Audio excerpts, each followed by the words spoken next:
After the great flood, God told Noah and his sons to grow their families and fill the earth.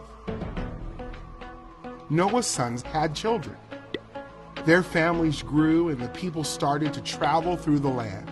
At this time, everyone in the world spoke the same language. One day, the people traveled through a valley. They liked it there and they decided to live there.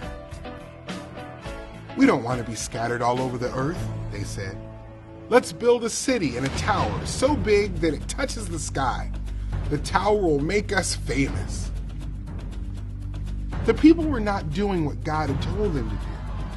They wanted to be as important as God. They were saying, look how great we are," instead of, "Look how great God is." They wanted glory for themselves instead of God. But God is greater than anyone.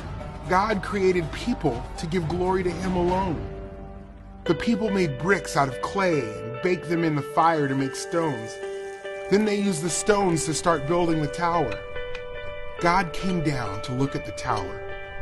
God said, "If they are doing this, they will keep thinking up more bad things to do. We need to stop them."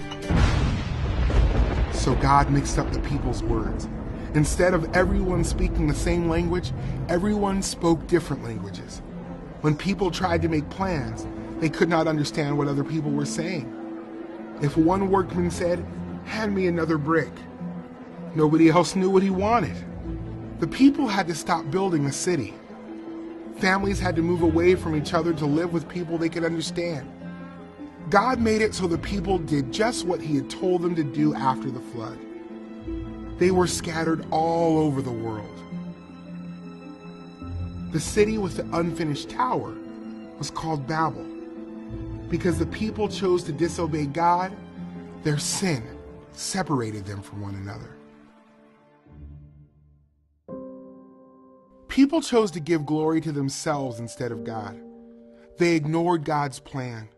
So God confused their language and scattered the people all over the earth. One day, Jesus will gather together all of God's people from every tribe and people who speak all kinds of languages, and they will worship Him.